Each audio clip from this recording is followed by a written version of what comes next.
So today, we're going to talk about alignment.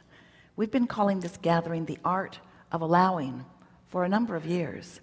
And the reason that we like that title so much is because it speaks to what your true power is, and it speaks to what your true path to that power is. Because if you care about discovering and practicing, it's why we call it an art. It's something you work at until it clicks into knowledgeable place for you. When you practice the art of allowing, what is it that you're allowing? You're allowing your alignment with the source within you. You're allowing your resonance with the energy that creates worlds. You're allowing your vibrational alignment and resonance with all that you've been asking for. The way we've been describing it to you in as simple terms as possible is that in your physical form, you are an extension of that powerful non-physical energy. And you came to explore the leading edge contrast for the express purpose of finding more leading edge. Because as eternal beings, you know, new thoughts are important, new ideas are important, new desires are important, new reasons to summon energy are important. And you also know that you can't stand still, that you can't stand in satisfaction where you are. You must keep reaching forward. You must keep reaching into more. So you came as an extension of source energy, intending deliberately to explore the variety that surrounds you, knowing that by knowing what you don't want, you would know more clearly what you do want. And you knew that contrast would be there for you to see and to choose from in every moment of every day. And so you came forth to explore, and every time you explore, even in something that is really known to you, you are still refining it and coming to further conclusions about how it would be better still. The improvement never stops, because that is what life really is about. Not because it's broken and needs to be fixed, but because it's eternal and will always be in the state of becoming. So when you get into the flow of this eternal becoming, and you begin enjoying the process of the becoming, then you no longer feel uncomfortable about the contrast, because you know it is necessary to the becoming. One day Esther was dusting a shelf in their house that had many, many beautiful things they'd gathered from all around the world. And the shelf was new. It was a very heavy shelf, many glass shelves on this etagere. And they had taught the man in the shop who was selling beautiful things to sell them his display etagères. So he did, but he didn't explain to them how precariously the shelves were sitting on the little pegs. And so Jerry and Esther assembled it, put all of their beautiful things on it, and enjoyed them month after month after month. And one day Esther put her dust cloth on the top shelf, just dusting delicately and lightly as she had done so many times before. But that was the straw that broke the camel's back, so to speak. And in that moment, the shelf slipped off from its little brass peg and came crashing down to the next shelf and the next shelf and the next shelf and the next shelf. And most everything on the shelf broke. And the glass pieces were in shards of glass sticking right into the floor all around Esther's bare feet. Jerry is in the other room, and he calls out, "Stand still, don't move," because he has surmised what has happened. And Esther stood there, embarrassed and sad about all of the beautiful broken things around her. And Jerry said, "Oh good, more things to buy." Because you reach a place when your shelves are full, and it is not as much fun to shop when that is the case. We want you to know that you always have empty shelves, that there are always reasons to want more, that you are always refining, and that when you have that knowledge, that attitude, that nothing has ever gone wrong, it's just another door opening for more to come to you, that is the reason, in fact, that you come back again and again and again. You don't say, "I'll go forth and this time we'll get it right. We'll decide what politics are right. We'll decide what religion is right. We'll decide what is the proper way to raise children. We'll decide what is appropriate food to eat. We'll get it all decided and we'll write it down. Maybe we can get God to write it on tablets and put it somewhere." We'll get it all written down, and then we will come forth and we will find a way of complying with what has already been decided. We will be obedient. and we say, you will be bored, and you would really be dead, and there is no such thing as dead. You would be finished if you did not have the opportunity to explore and come to your own personal new conclusions about what you want. Life would not flow through you.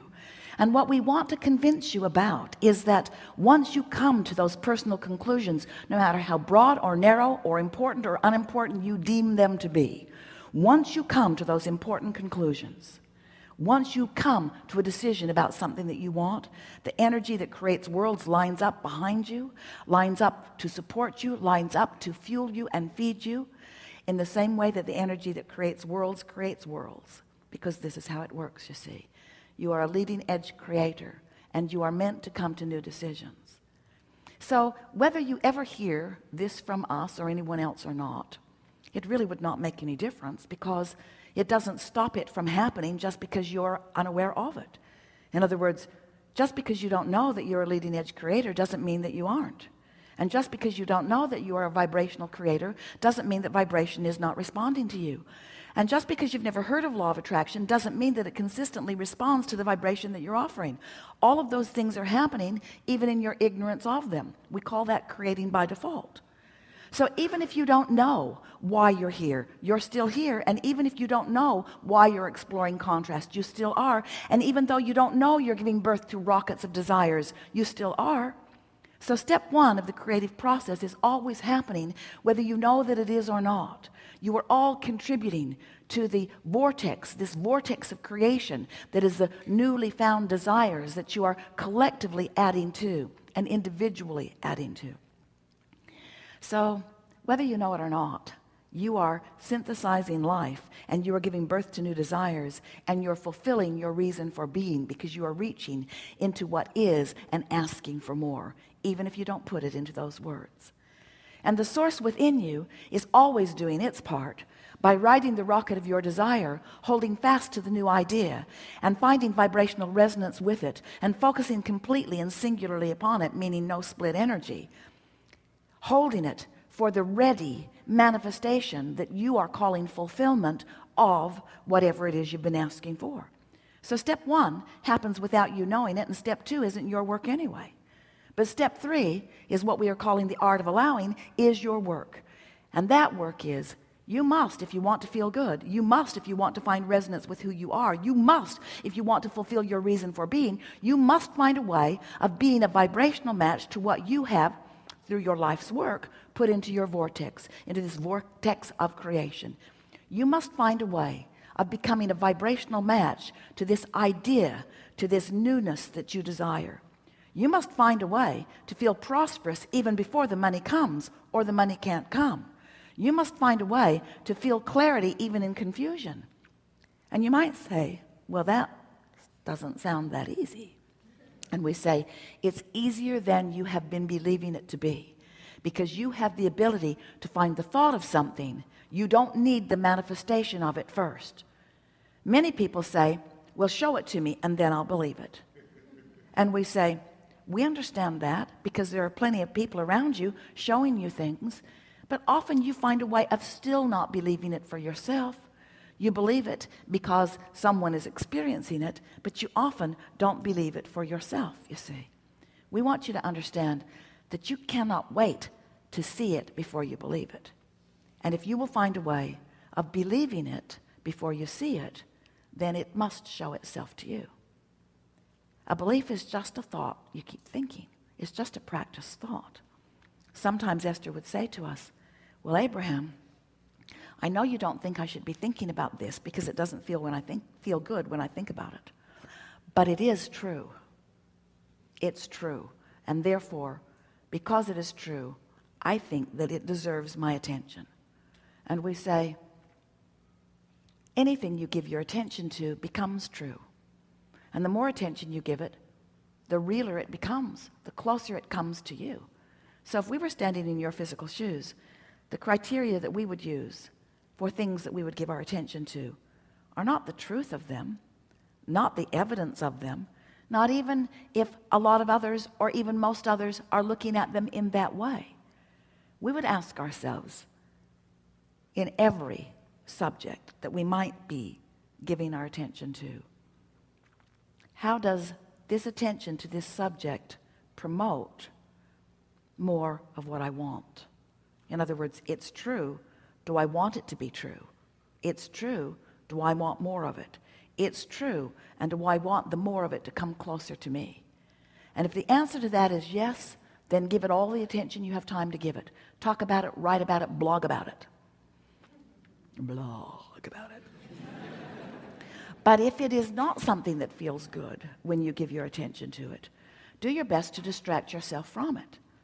And sometimes you say, but it is so true and so vivid and so up close to me, I cannot seem to turn my attention from it. And we say, yes, you can. You just have to try a little harder. And often you say, but Abraham, it is so vivid and so real. And we say, why is it real? You've been giving your attention to it. Want to make it less real for you? Turn your attention from it. And you say, but it's so close, and it is so big, and it is so loud. And now there are other people around me pointing right at it and asking me, do you see that? Do you see that? Do you see that? Do you